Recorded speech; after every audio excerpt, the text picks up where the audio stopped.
welcome Cheng-Yu. Cheng-Yu is getting his PhD, almost.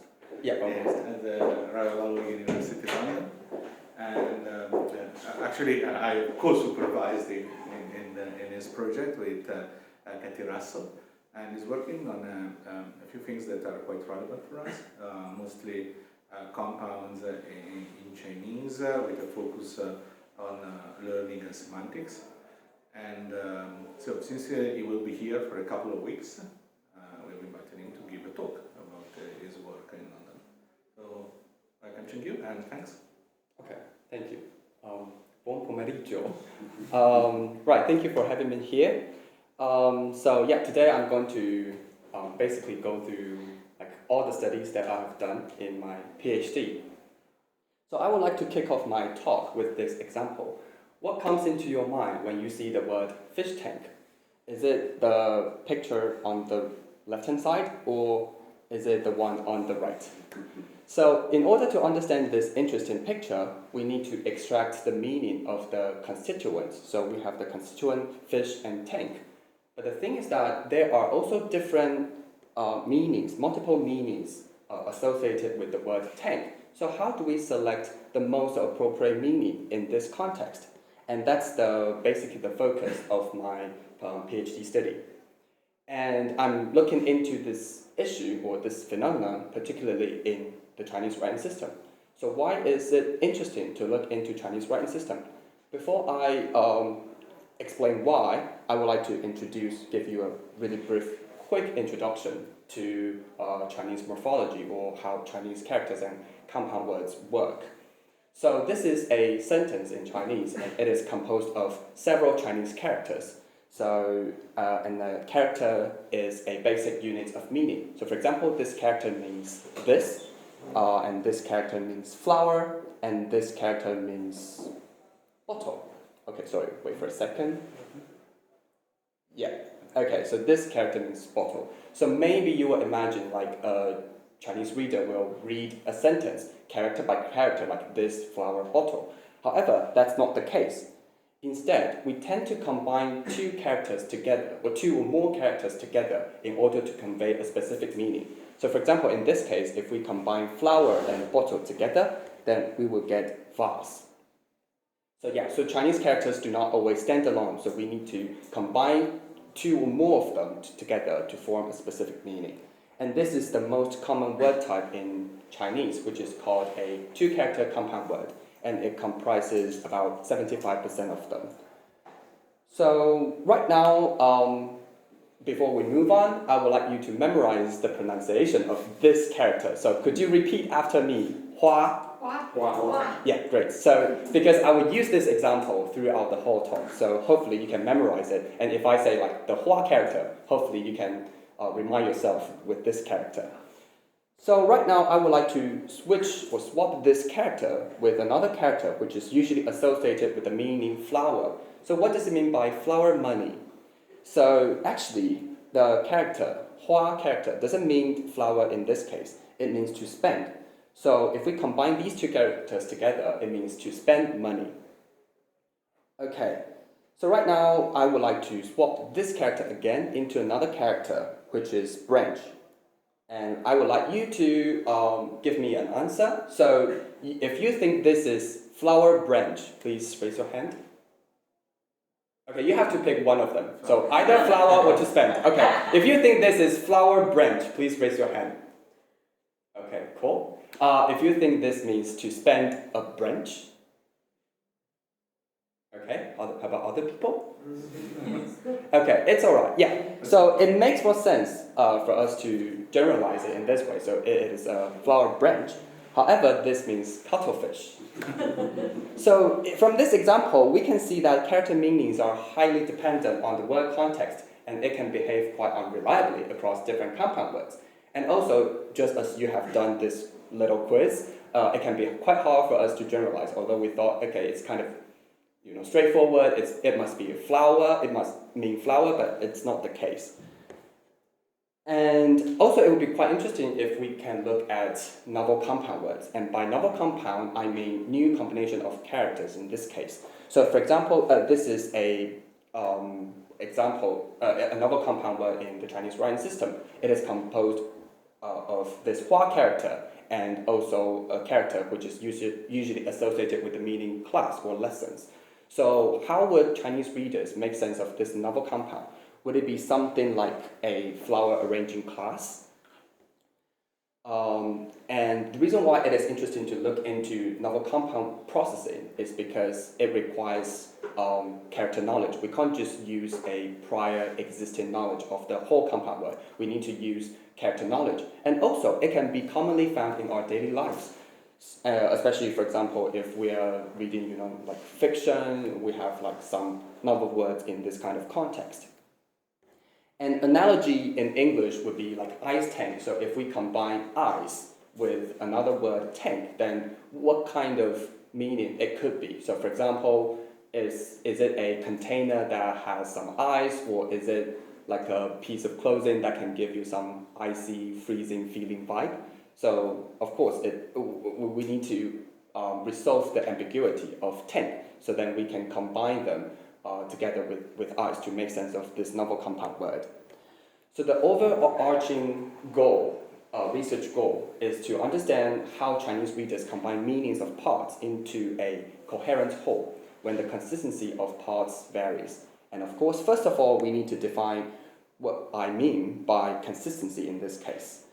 So I devised a metric called semantic consistency, and this is to quantify the reliability of meaning. So firstly, we need to identify all the compound words that where this character is embedded in. So we have 3 compound words in this toy example, and then we use distributional semantic model. Yeah, I guess all of you are quite familiar with it, but for people, maybe they're joining online, they're not quite familiar with it. It's a model which is trained on vase corpora, and it can represent characters and compound words as high-dimensional vectors. And then we can further use these high-dimensional vectors to compute the semantic similarity between 2 vectors or 2 compound words. So it can mean the semantic relatedness or similarity between the 2 vectors. So we can compute the semantic similarity between the character and the compound words where this character is embedded in. And then we average across these semantic similarities. So in this toy example, when we average across these semantic similarity, we will get the semantic consistency, which is 0.4 in this example. And then we can also compute this semantic consistency for the first character, for the second character, because it's a 2-character compound. So we can compute the first character and the second character. And then we can examine the effect of the semantic consistency of those 2 characters on the lexical decision of compound words. So we used a mega study of lexical decision data, and in this data set, we've got 22,000 existing compound words and novel compounds. So, and then we want to see whether the semantic consistency or inconsistency impacts the lexical decision.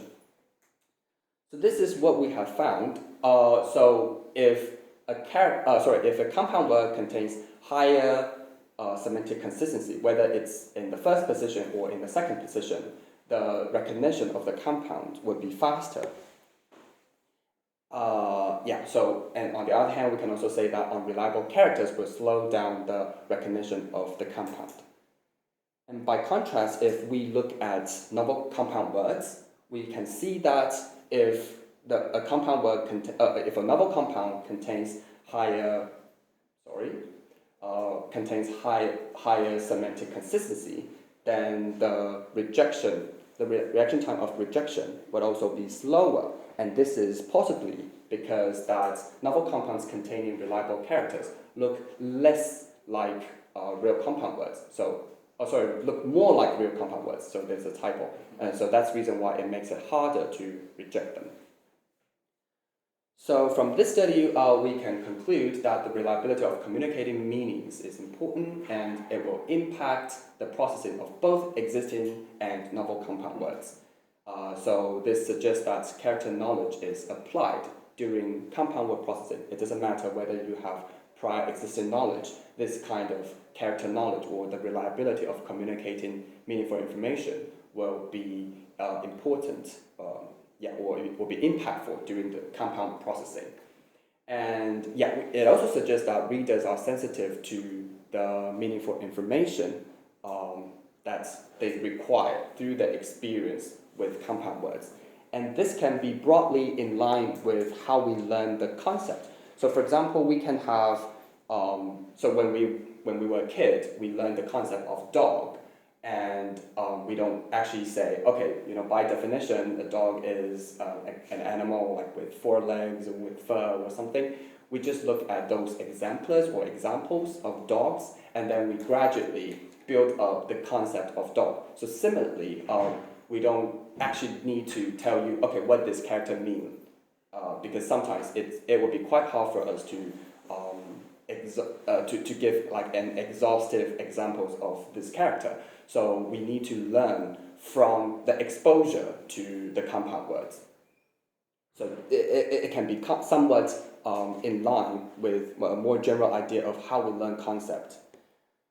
Okay, so right now we move on to the next study. So we have seen that during novel compound processing, we will apply this kind of character knowledge or the reliability of communicating meaningful information. But still, we're not sure how do native speakers make sense of this kind of novel compound word. How do they arrive at the meaning of flower arranging class?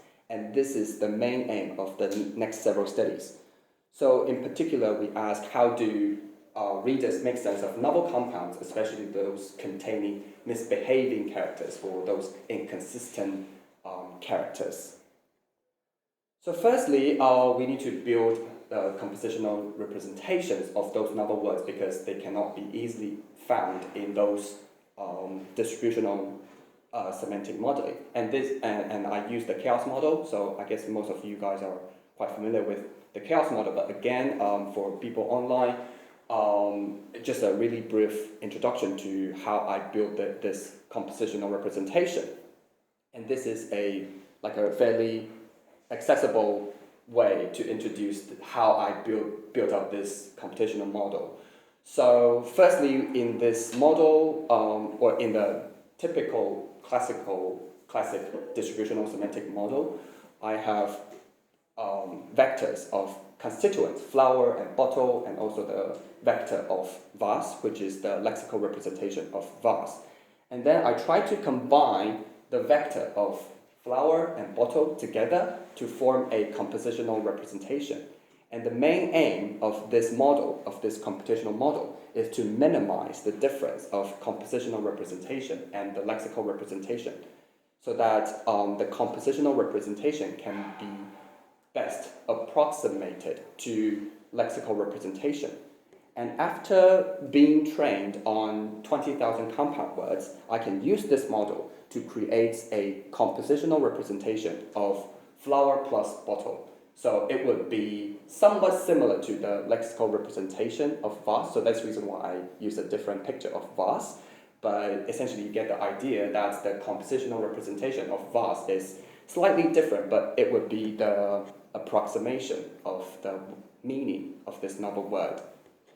So then I use this compositional representation to ask this question. So essentially I see, I compute the cosine similarity between the constituent character and the compositional representation. So it can be seen as the contribution from individual characters. So we can see how much how much do we, or does the model need to depend on the meaning of individual characters. So that's the contribution from each characters. And then in particular, we ask this question, so do unreliable characters contribute less to the meaning of the novel word? And for the materials, we found, so firstly we had some novel compounds, and we had we collected their meaningfulness. So we want to make sure that the meaningfulness is higher than 3. So at least participants can make sense of these novel words. And then I further divided them into 4 categories. So and with 2 independent variables manipulated. So one is character 1 semantic consistency, the other one is character 2 semantic consistency. So we use this design and then to look at its effect on the contribution from character 1 and character 2. So again, the x-axis is the independent variable. So we have character 1, high and low, and also we have the y-axis, which is the dependent variable, which is the contribution from character 1. So our hypothesis is that if that character is semantically consistent, then it will also contribute more to the compositional meaning of that novel compound word. Okay, and yeah, so this is what we found, which is aligned with our hypothesis. So if a novel compound word contains a semantically consistent character, then it also tends to contribute more to the meaning of this compositional representation. And this is the same for the second character. So we can conclude that the chaos model or this computational model learns to weight reliable characters a little bit more. But does it do humans also involve or engage in this kind of process? So we conduct a behavioral study to look into this. So we conducted a free association task. So this is also a novel compound word in Chinese. It is composed of 2 characters. One is usually associated with the meaning human, and the other one is usually associated with the meaning translation. So if and we present this type of novel words to participants. Participants have to come up with an existing compound word that is a synonym of this target novel word. So for example, they can come up with a compound word like translation, like language, like man-made. And then we further use these responses as the approximation of novel word meaning. And also, similarly, we compute the semantic similarity between individual characters with these responses from participants. So then we get a similar, it's the similar design. The only it's exactly the same design as the previous study, but the only difference lies in the lies in the difference in the y-axis or in the dependent variables. So here we have C1 contribution, but this is collected from human beings. And again, we see the similar results. So if participants see a novel word that contains a highly consistent character, they also tend to depend on that character to make sense of the whole compound word meaning. And this is also a similar case for the second character. So we can conclude that readers tend to weight reliable characters more. So in summary, we can see that both model and humans rely more on characters that communicates reliable information when they make sense of novel compounds. But why do readers need to engage in this kind of process? The reason is because readers will always look for reliable, meaningful information when they're reading or when they're navigating in the environment. So if we go back to this example, fish tank, we can see that because fish is a relatively consistent constituent, so perhaps readers may use this as an anchor and then to further resolve the ambiguity of tank. So usually they can arrive at the meaning which is related to the container rather than the meaning which is related to an armored vehicle, for example. But this, of course, is just our speculation. So it's also the same same trick in the Chinese writing system. So in this example, because the second character lesson, it's fairly consistent across different contexts. So maybe participants can depend on the meaning of the second character lesson to resolve the ambiguity of the first character. So in the end, they can arrive at the meaning of a flower arranging class in the end for this novel compound word. So yeah, so perhaps readers may use the second character, and because this is a consistent character, so they can use this as an anchor to make sense of the whole compound word. But of course, this is just our speculation. So we have done another study to figure this out. So essentially, we ask, do consistent characters serve as an anchor during the processing or during the comprehension of novel compound words? And in particular, we look at whether readers tend to agree on the meaning of the inconsistent character if it is paired with a consistent character. Because if they agree unanimously on the meaning of the inconsistent character, then that means they must use the meaningful information from that consistent character for them to make sense of the meaning of the inconsistent character. Okay, so maybe a quick reminder of the purpose of this task. So yeah, so we speculate that the reason why readers are always looking for reliable and meaningful information is because they can use the consistency characters, the consistent characters as an anchor, and then to resolve the meaning or resolve the ambiguity of the other character that is with low consistency. So yeah, we design a study, and if readers, we collect readers' agreement on the meaning of that low consistency character, and if they tend to agree on that character, that means there must be some meaningful information that can be extracted from the other character that is more consistently or reliable. So this is the design. So we have a target character. It can mean labor, fatigue, and credits. And we pair this character with either a high consistency character or a low consistency character. So for example, if we pair with a high consistency character, this character almost always means dispatch. However, if we combine this target character with another character, which is usually associated with the meaning, can be like big, extremely old, important, then we can get another type of novel compound word. So we presented these two types of compound words to participants. And what participants needed to do is to provide a synonym for that specific character. So they need to resolve the meaning of that character, of the target character. So for example, in this case, a participant can come up with a synonym which is similar, which means labor, which means fatigue, which means credit.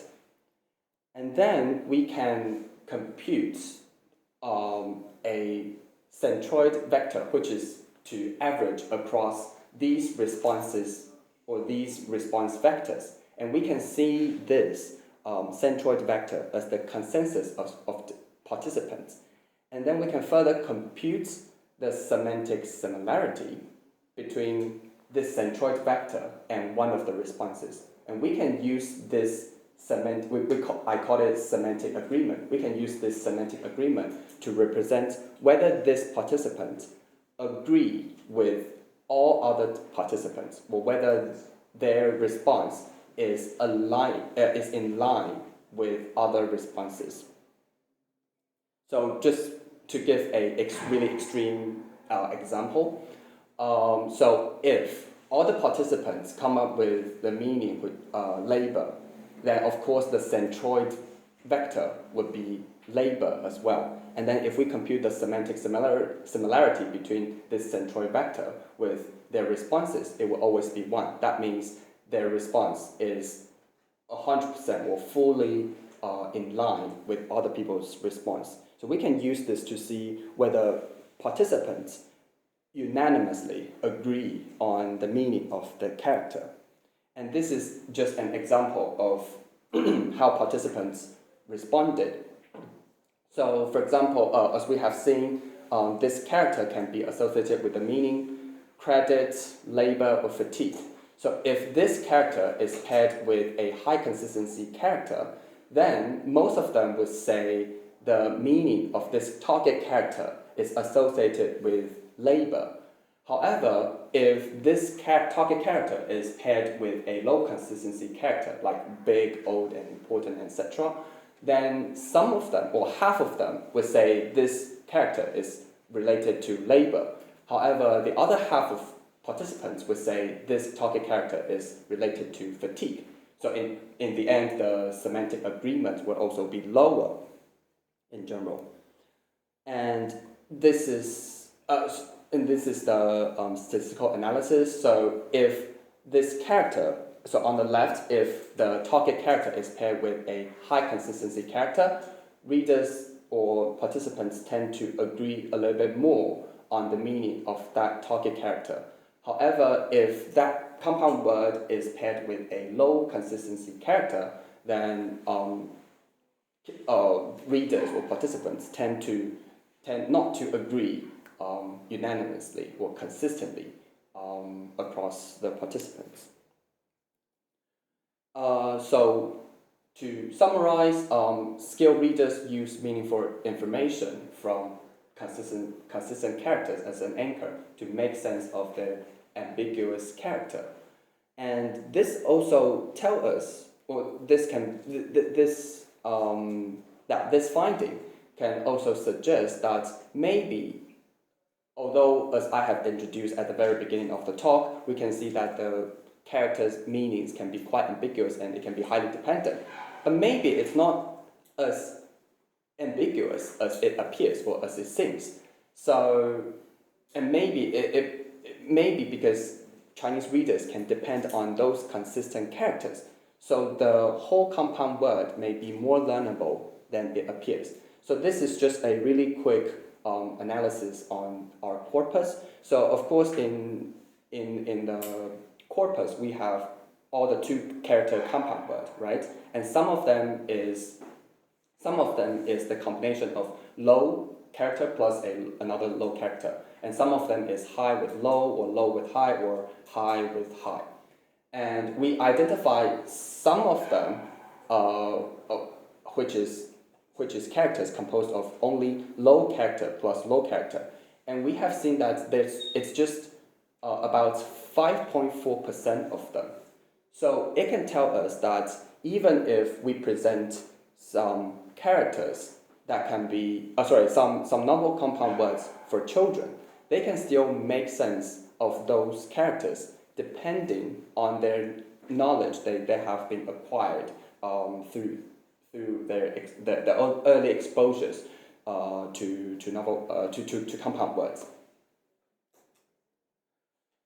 So to conclude, how do readers make sense of Chinese compounds? So first of all, they need to pick up the knowledge of Chinese characters through the exposure to compound words. And just as I said, we don't necessarily need to teach them directly like what this character means. Instead, they need to be exposed to different compound words, and then gradually they can build up their knowledge or their intuition of that Chinese character's meaning. And secondly, readers can use this knowledge to different situations. So when they encounter both familiar and unfamiliar compound words. And last but not least, they can use this kind of information to construct meanings, and maybe they can use this to resolve the ambiguity of the characters. And finally, I would like to use this example. So this can also be broadly in line with how we learn a concept or how we deal with like new concepts. So on the left-hand side, we have this bird, or if you have more expertise, you know this is a pheasant. And the reason why you know immediately it's a bird is probably because you can extract the reliable semantic features, like it has a beak, it has wings, it has claws. So even if you have encountered this Pokemon on the right, you can still make sense that this is a bird or this is a pheasant because it has a beak, it has wings, and it has claws. However, of course, sometimes those reliable features will not work if we see a Pokemon like a Pikachu. So even if we see that in Pokemon they have cheeks, they have big ears, but still we're not sure whether it's a rabbit or it's a rat. So perhaps we need to use different reliable information for us to make sense what Pikachu is or what kind of animal Pikachu is. Right. That's all from me today. So if you're interested in the semantic consistency metric that I used, you can scan the QR code and the chaos model applied in the Chinese writing system. We also published a paper at PBR. Yeah, and thank you for your attention.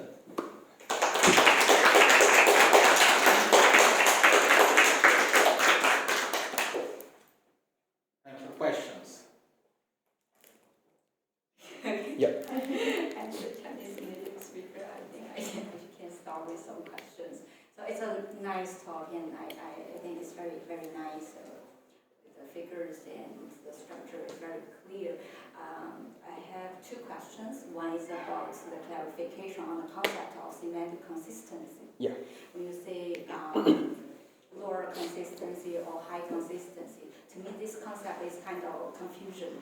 It's a type of fusion of frequently used sense, productivity, or polysymy, or whatever. Yeah. To me, it's kind of the fusion concept. I'm not very clear about this concept. Yeah. I would appreciate if you can give me more clarification Right. on this. Yeah. And then second is about it's a more general questions. So Yeah. this talk, you talked about the character meanings influence the compounding stuff.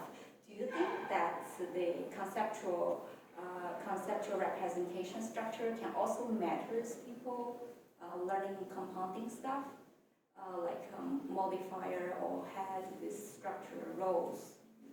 You mean how would that role impact our Yes, understanding of yes, those? Yes, that Yeah. more less related to the talk, just the general discussion on that. Okay. Yeah, that's the two questions. Right. Okay, so maybe I will start from the first one. So I think the basic assumption of this metric is that we learn the meaning of that character through the experience with compound words.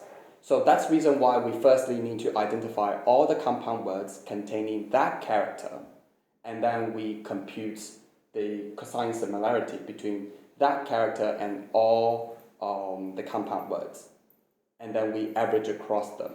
So essentially we can see how reliable this character is across different compound words. So of course you can see this might be somewhat correlated with the number of compound words or family size. Yes, to me Yeah. it's kind of the character was less ambiguous. That would be have more consistent meaning. Yes, essentially yes. Yeah, so it's kind of like, you can say this is a data-driven way to look into or to look at ambiguity. Because, traditionally maybe in the literature of ambiguity, they would say, okay, because, or like based on the dictionary, so we have two unrelated meanings or like three senses for this character or for this word. So this is kind of like, it depends on the top-down or like the prior knowledge of researchers. But for this, we can use a data-driven way to look at this. And this is also kind of in line with how readers learn these characters. Because sometimes it's kind of hard to say, you know what, this character, it has like 5 meanings or 10 meanings. Of course, you can't teach children in that way. So that's the reason why in the middle I said it's kind of like how we learn the concept of a dog, because we don't necessarily need to give them the definition of dog, but gradually when they see those kind of examples, and example here means the compound ones here, they gradually build up their knowledge for that Chinese character. Yes, it's nice. Yeah. So what's the threshold to distinguish a low consistency and high consistency? Yeah, that's a really good one. Of course, it kind of depends on the task, but if it's like 0.4, actually, it's a high one. But if it's like 0.2, it would be low. Yeah. But of course Doesn't it depend on the space that you're using?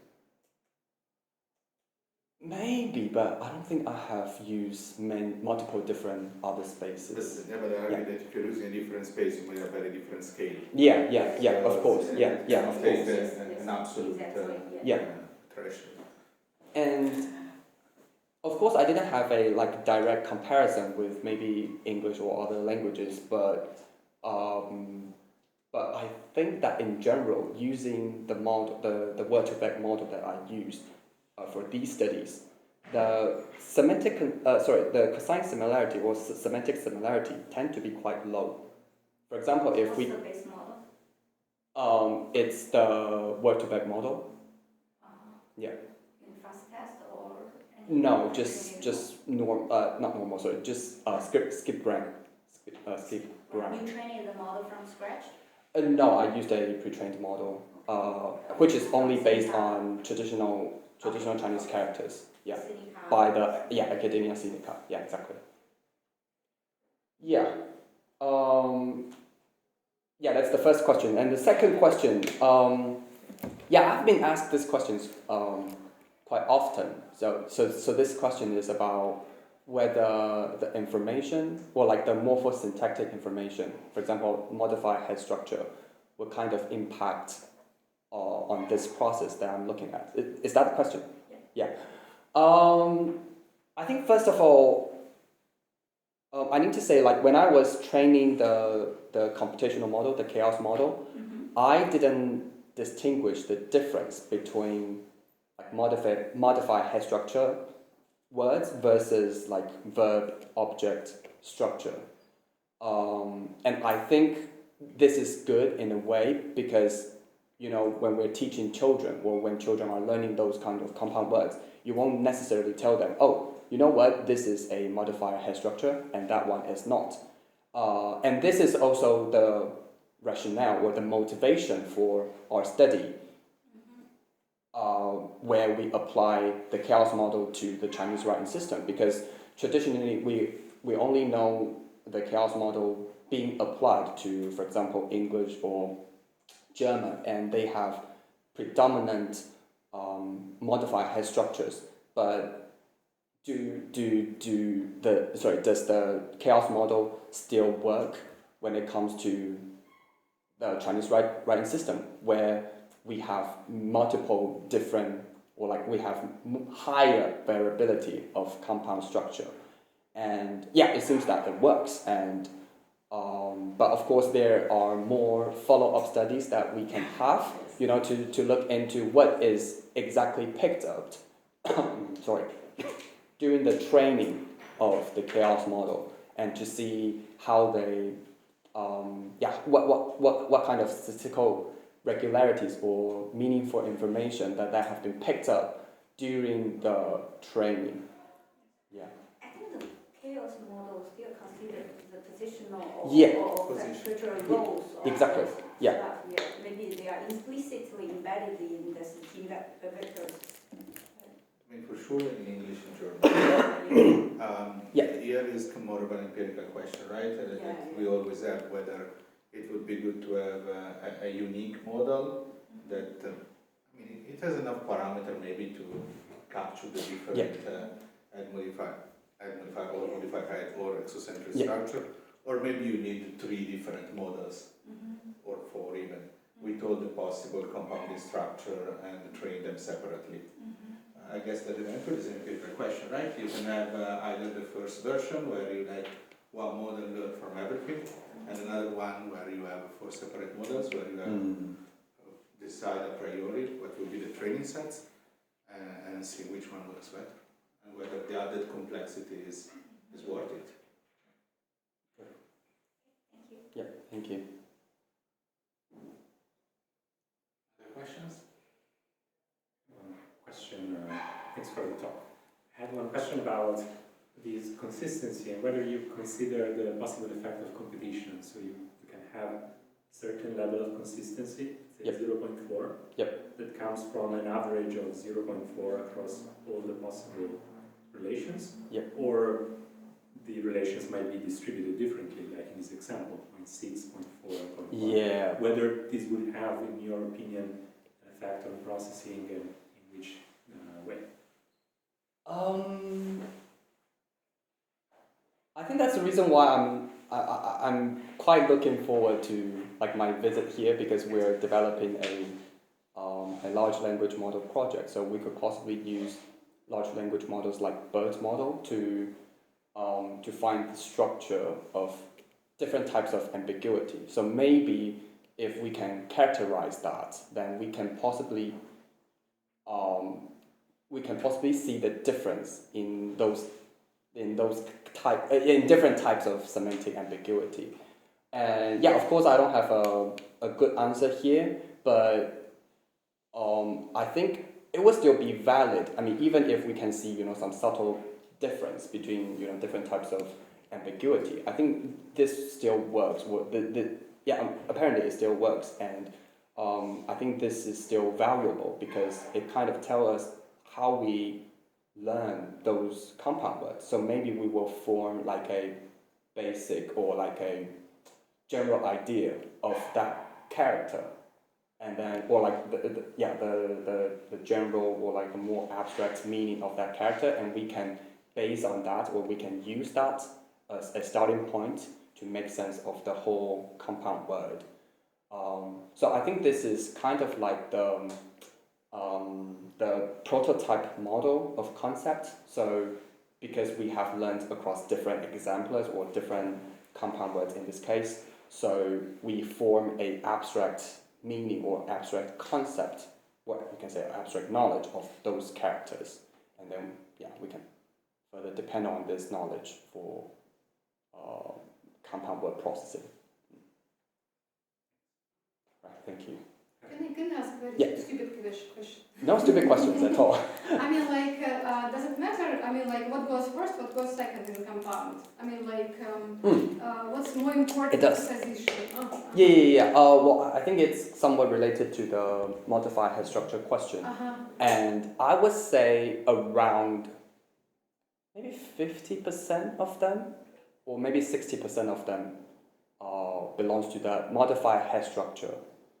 So the first character modify the second character, and also there are some interesting examples because actually in the first study we also examine this kind of positional information, whether this kind of positional information matter, and so in that study we had a example very interesting. So we have two compound words. They are composed of exactly the same characters, and we call them but in different orders. We call them reversible compound words. So one character is composed of cattle and milk, and the other character is composed of milk and cattle. So if it's milk first, and then cattle second, then that would be a cow, which is used for like a milk. But if we reverse the order, we have cow or like cattle first, and we have milk second, then that would be dairy milk or like cow milk. So so you can see it's very much different, and the position matters. And an analogy in English would be boathouse and houseboat, which is an example that Marco loves a lot, uses a lot. But I would say there are a lot more examples like that in the Chinese writing system. I won't say a lot, but compared to English, that's relatively a lot. I think I have done like a really quick examination into the corpus, and it's about 6% of them. 6% of all the 2-character compounds, maybe? Yeah. Right. Right. What is the extent to which you think this is limited to compounding? So, like... Good question. Because, like, of course we have, like, a relatively easy way to, like, quantify this in compounding, but do you think this could work even in, like, monomorphemic words with, like, some reliable, more or less reliable characters pointing to meaning? Excellent question. I think this is somewhat related to what you have done. So I think we can also apply like a similar process in other different languages. So I think a example that I quite like in English is SN in English. So we have words like snore, sniff, or sneeze, and they are somewhat related. They all contain SN, this letter string, and they all have meanings that are somewhat similar or somewhat related to nose. And so I was thinking, for every types of letter string, perhaps we can still extract some sort of meaningful information. So in this case, SN, we can extract the meaningful information from it. And maybe like IFF, we can still, make sense of this letter string, and then we can further combine them together to form, to make sense of the monomorphemic word, which is sniff. And so I think we could possibly engage in the similar structure, a similar process, which has a hierarchy. So we have the words like SN, the meaningful vector of SN, meaningful vector of IFF, and then we can further combine them together, and then to make sense of this morpheme. Yeah. Kind of follow up on that, it would be radicals. In this case, I think this is also something that I wish to do. Like, if we can have a similar processing unit, but what is the comparable, similar, or equivalent processing units across different languages like English and like Chinese? And yeah, if we can find a way to quantify this or to characterize, to see the comparison or the difference between, maybe the parallels across two different writing systems or two different languages. And maybe radical can work somewhat kind of like SN, although I'm not sure about that, but that's definitely something that we can explore in the future. And I just want to add up one thing, also related to Rolando's question. So sometimes it's kind of hard to define what is a word. Maybe like in English or like in Italian, it's kind of maybe straightforward to say, okay, a word is a word that can be demarcated by spaces. But of course, that's not the case in the Chinese writing system. But maybe when we see the example of the Chinese writing system, we can look back on those alphabetic languages, and then we can rethink the concept of morphemes or the concept of words, and then maybe it doesn't have to be with the space. So for example, if we have a phrase or an idiom like play it by ear or like chucking it down, does that count as a whole word, or is it composed of like different words? So of course, like there are literature about multi-word expression, but is it really like multi-word, or is it just a word maybe in some cases? So I think maybe in the future, if we can, just as I said, like if we can have a way and an approach to see how can we make it comparable across the Chinese writing system, to find if there is like comparable processing units across different languages, then maybe it would make a little bit more sense to see what a word is.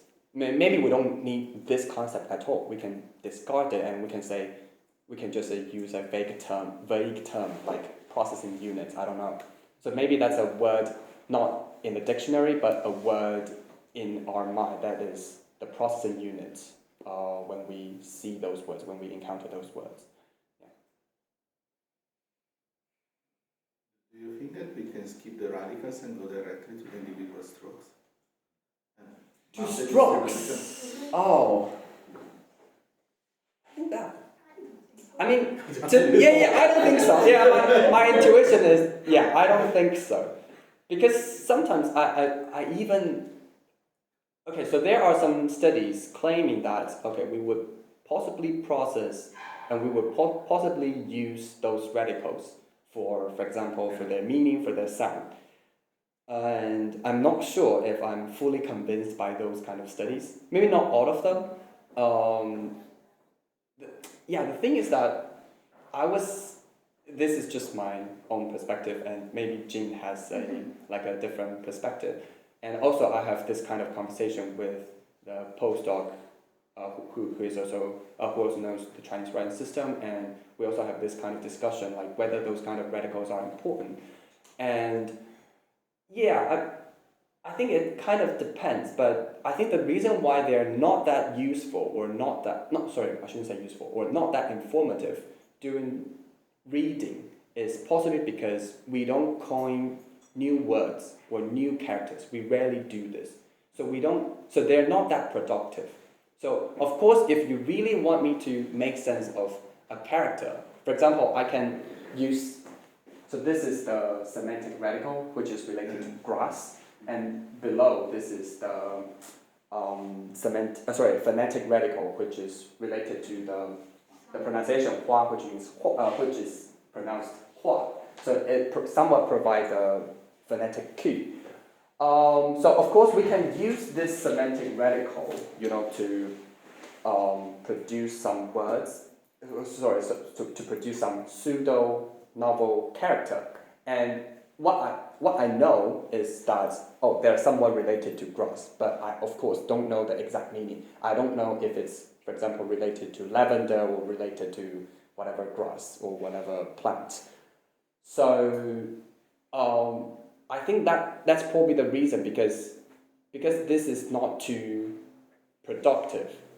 So maybe readers can still pick up something, but in reality, they don't necessarily need that kind of information. They don't apply or employ that kind of information quite often in their daily lives. Yeah. But what about learners? So, I mean, you definitely, if you are a fluent speaker, you know the characters, and you know that there are no new characters. Yeah. But if I'm a learner of the language, I know 100 characters, and I can exploit this kind of sublexical, sub-character cues.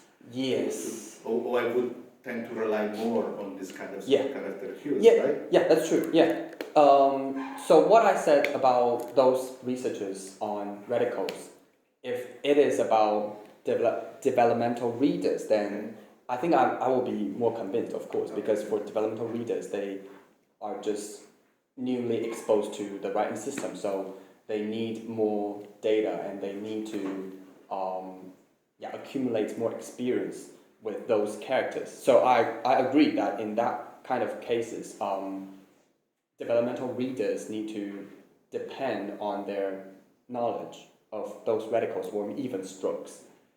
But maybe that's more for a visual level or like a perceptual level. And I'm not sure if they will necessarily link those kind of strokes or radicals to the meaningful information. And that's my next question. You are speaking, you talk about reading all the time. Yes. Is this about reading specifically, or about compounding in general? So how would you expect in spoken word recognition? Yeah. Would this work? Oh, spoken word recognition. Of course, we need to test it. I'm not sure. But the model will be in principle different, right? Because Yes. you will train, the actual training data will be different, Yeah. substantially different. Yeah, exactly. Yeah, I think that would be pretty much different, and I think there would be another challenge. For example, homophones are quite frequent in the Chinese writing system. So for example, this second character is pronounced ping, but we have maybe, I don't know, 10 words that is related to, 10 characters that is related to this sound ping. So I think for spoken word recognition, of course, we need to resolve this kind of ambiguity first. And also we need to resolve that ambiguity that I've just said, even if you successfully select the candidate, the character, but you still need to know what that character means in that specific context. So I think that's partly the reason why it might be more challenging if we look at spoken word recognition. And yeah, but I thought you were asking another question, which is somewhat related to how we read, because of course, as we have seen at the beginning, there is no like word boundaries in a normal, typical Chinese sentence. So we have to, decompose them into different units by ourselves. So of course we won't know, like, you have a compound word here, and that might makes things a little bit more challenging. Yeah. I had a curiosity somehow related to the strokes and writing. Yeah. I read that as we transition to digital typing, so you have suggestions about the character, Yes. Chinese people tend to write less, so they make more mistakes and they forget about how to write words. So do you think it would be possible to look at the effect of radicals or strokes by looking at the mistakes that native speakers make? I think the reason why they make mistakes is mostly because of the homophone that I have said. So they would choose a different candidate. They would choose a different homophone for that compound word or for that character. But I don't think it's necessarily because of the difference in radicals. I don't know. Maybe we can look into this. Like where do those? How do those errors arise from? Yeah, maybe we can have a look at that. Yeah, but yeah, of course, I don't have data from that. Yeah. Can I add something to the stroke stuff? Yeah. I feel like stroke doesn't work, but radical could. Yeah, it could work. Yeah. Some extent. For example, the huaping, the grass, the radical can inform us something about the semantics, although it does. changes Yeah. a lot, right? But radically works a lot to the character meaning, but when the upgraded to the compound meaning, I'm not sure about that it can be downgraded. Yeah. However, if the compound has the same semantic radicals, then it of course it works, right? If we see two characters with the grass radical, of course we can guess that it is about the verbal or herbal or flower stuff. So that's my point. But what about, it's something probably for the lab meeting, but what about clusters of strokes? Essentially exactly something like fast text, but rather than using character engrams, we use stroke engrams. And we keep track of combination of recurring combination of strokes and their distribution. You mean distribution of strokes? Distribution of strokes across the lexicon. Exactly like fast text with character engrams. Yeah. I haven't done that. No, to I think it's crazy thing, but Yeah. To ask the stroke, maybe it's very limited, like a 10 stroke, like doing this confusion period. It's very limited strokes, then you how to put them together, then to make a radical. Then to me it's kind I know that because they don't necessarily are together, right? Because you can have a stroke here, a stroke here. They're not even touching each other. They maybe belong to different radicals. Like when you're working on engrams. So So you can do, think about English, you can do morphology, so you have morphemes. And, It's kind of visual stuff. sorry? Visual. Yeah, visual. Visual. Yeah, it's purely visual.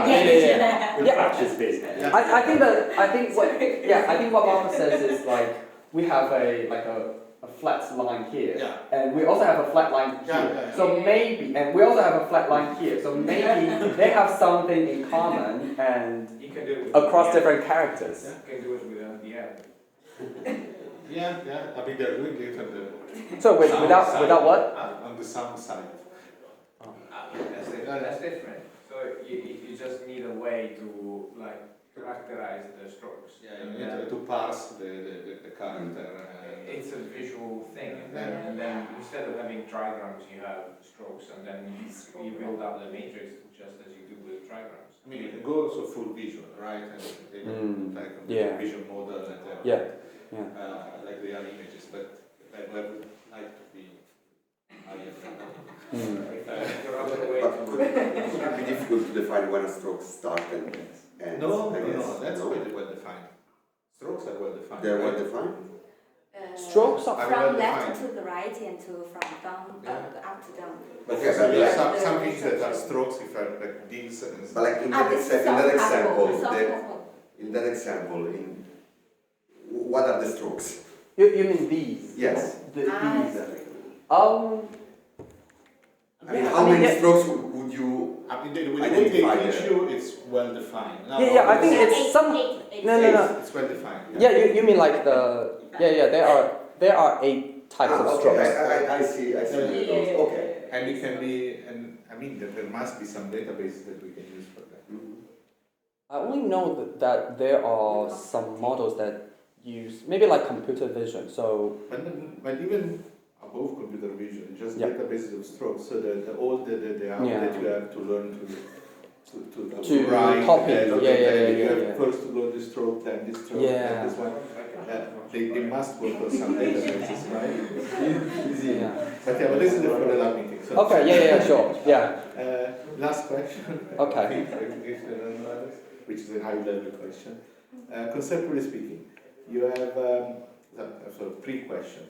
In comparison to English, would you say that the ambiguity in Chinese character is higher than in English words? So there are a higher degree of polysemy and homonymity. Yeah. Yeah. So, do you think that when you're building these compounds, and the fact that you find the role of the other constituents, it might be what happens with the Karim model, but rather than at the level of choosing a relation, you choose a sense of the modifier. So you have competition among senses more prominently than competition among relations. Yeah.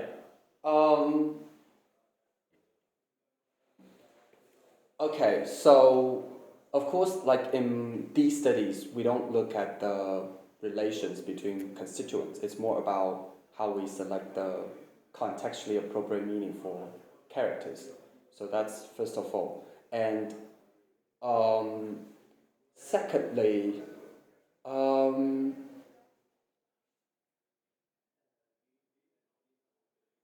I think if it's like, I think if it's like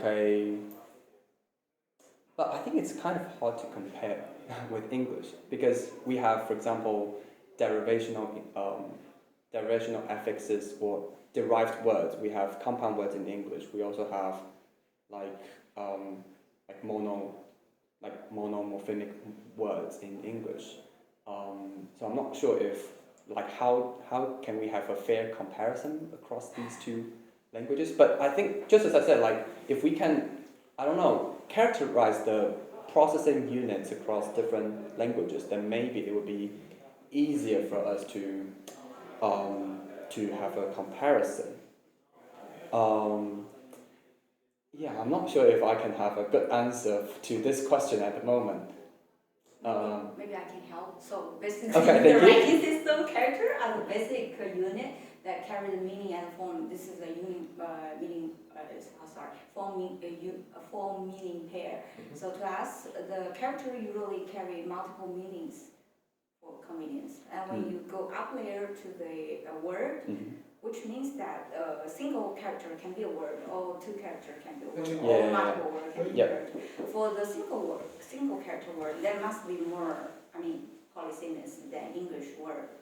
English word is kind of more strict. For the longer the word, it can be more, consistent. More less ambiguous. Yeah, but that's also the same case in English, I would say. For example, I think this is also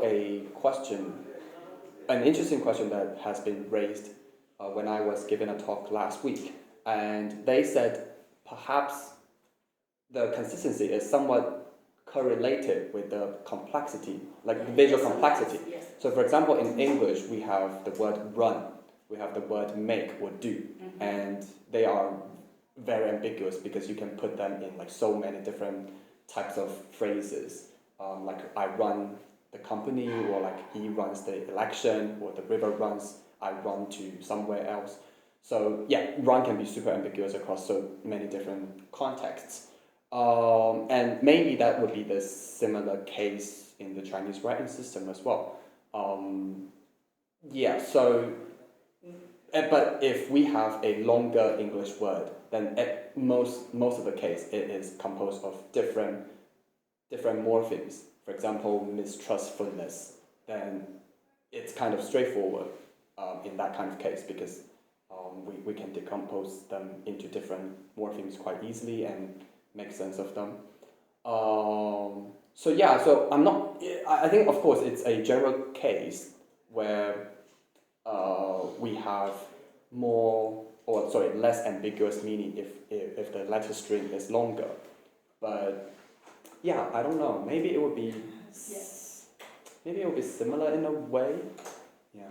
I think the reason why I want to switch to this example, or this quick analysis on corpus, is that maybe Chinese writing system is not that ambiguous as we thought, because we can possibly depend on consistent characters, and not all of them are composed of two low consistency characters.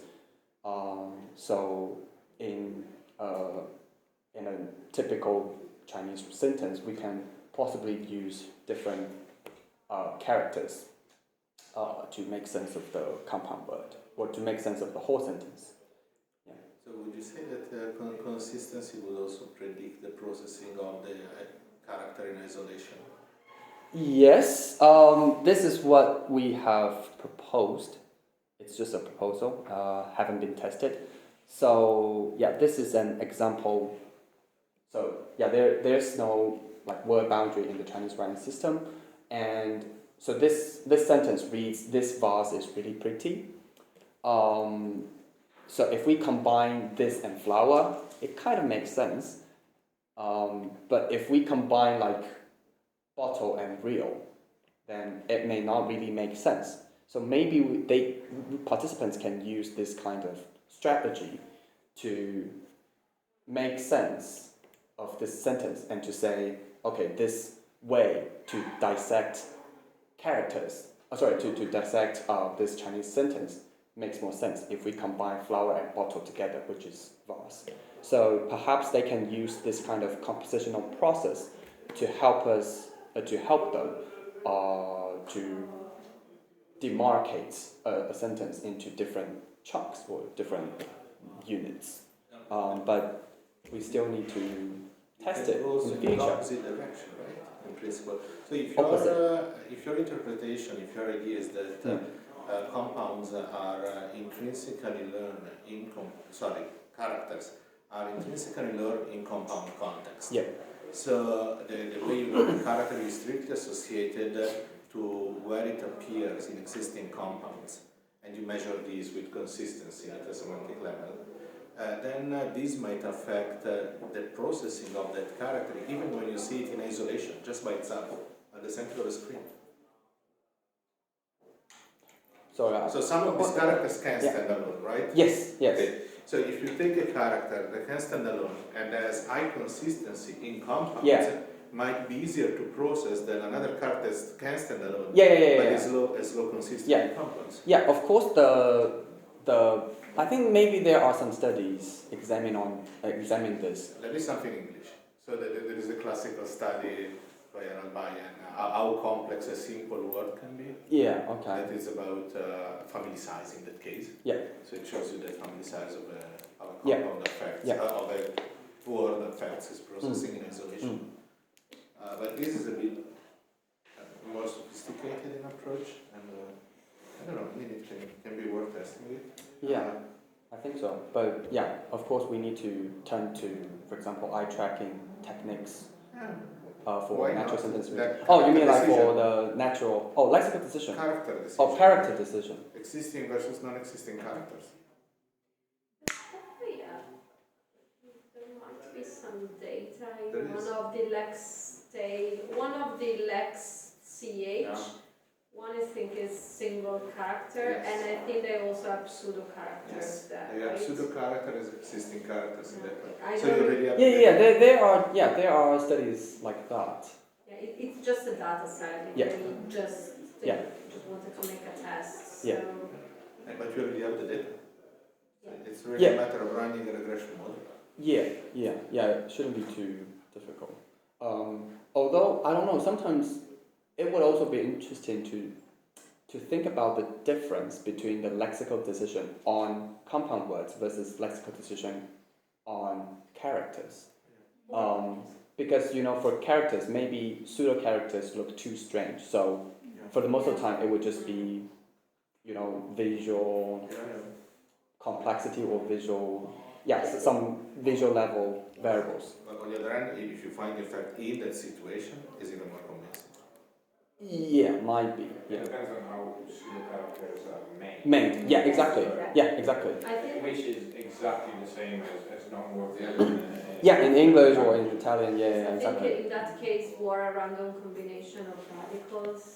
Some probabilistic idea. I think it was described as random combination of, so there was no, I don't, but we should go back to the work.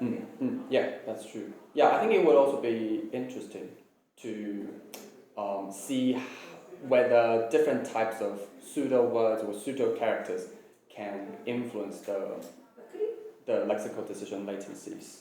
are there any studies on, I was thinking about a more study like classic ERPs or studies where you have just one character at a time, so you build the representation one character at a time, and so you can maybe see when